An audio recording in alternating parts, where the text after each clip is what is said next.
नमस्कार। मेरा नाम डॉक्टर रमाकांत कुमार है। मैं एक जॉइंट रिप्लेसमेंट सर्जन हूँ। मेरा जो एरिया ऑफ इंटरेस्ट है वो knee replacement and hip replacement surgery है। तो आज मैं आपको नी रिप्लेसमेंट के बारे में बताना चाहूँगा, क्योंकि ये बहुत कॉमनली ये सर्जरी बहुत कॉमनली परफॉर्म किया जा रहा है और इस सोसाइटी में आज के डेट में इसकी ज़रूरत बहुत ज़्यादा बढ़ गई है। क्योंकि जैसा आपको पता है कि आपके घर परिवार में कोई ना कोई ज़रूर होगा जिनको घुटने का दर्द होगा। तो इस सर्जरी कब किया जाता है ये जानना ज़रूरी है, किस कंडीशन में किया जाता है ये ज़्यादा ज़रूरी है, जानना ज़रूरी है, और इसका सक्सेस रेट क्या है और ऑपरेशन के बाद हम क्या कर सकते हैं क्या नहीं कर सकते हैं ये भी जानना ज़रूरी है।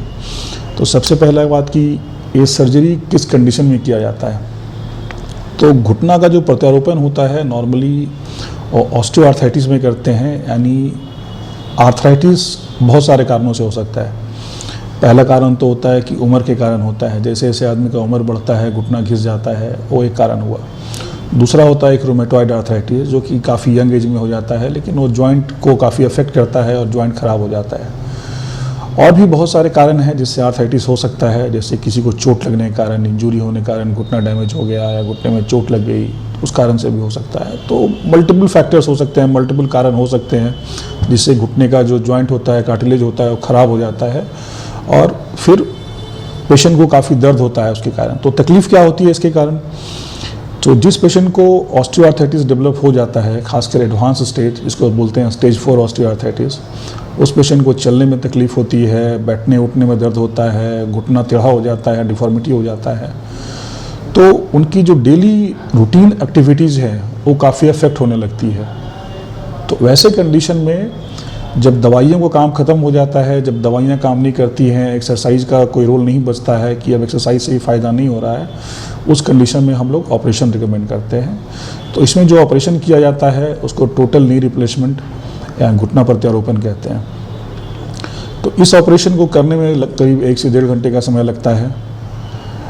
ऑपरेशन काफ़ी सक्सेसफुल है। हम ये कह सकते हैं कि सक्सेस रेट जो है अप्रॉक्सीमेटली 95% है और पेशेंट को बहुत फ़ायदा मिलता है। खासकर जिस पेशेंट को दर्द काफ़ी ज़्यादा होता है उसको ऑपरेशन के तुरंत बाद दर्द में आराम हो जाती है।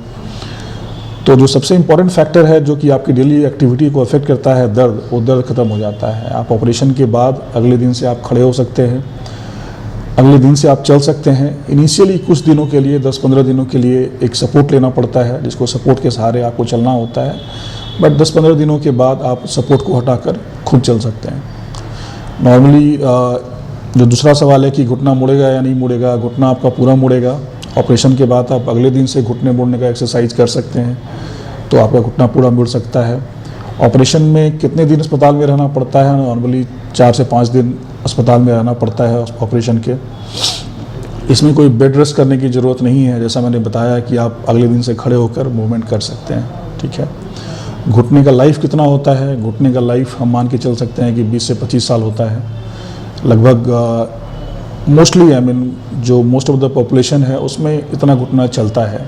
हालांकि इसमें बहुत सारे फैक्टर्स होते हैं जो कि इस चीज़ को अफेक्ट करते हैं, बट वो बहुत डिटेल वाली बात हो गई।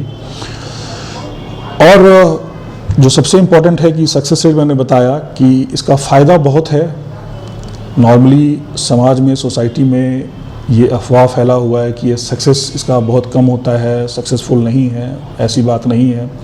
चूँकि इसका सक्सेस रेट काफ़ी हाई है और पेशेंट को इससे बहुत फ़ायदा होता है, इसलिए गवर्नमेंट ने भी जो नी का जो इम्प्लांट होता है, जो नी घुटना होता है, उसका कॉस्ट काफ़ी कम कर दिया है, जिससे मैक्सिमम लोग इसको अवेल कर सकते हैं, जिससे मैक्सिमम लोग इसका फ़ायदा उठा सकें। तो अगर सक्सेस रेट कम होता तो सरकार भी ये कदम नहीं उठाती। तो इस बात को अपने दिमाग से हटा दीजिए। जिनको ज़रूरत है, जिनका घुटना काफ़ी घिस गया है, जिनको दवाइयों से फ़ायदा नहीं मिल रहा है, उनके लिए सर्जरी काफ़ी फ़ायदेमंद है, उनको इनसे बहुत फ़ायदा मिलेगा। तो जब भी आपके डॉक्टर रिकमेंड करते हैं तो इसको करवाने में हेजिटेट नहीं करना है।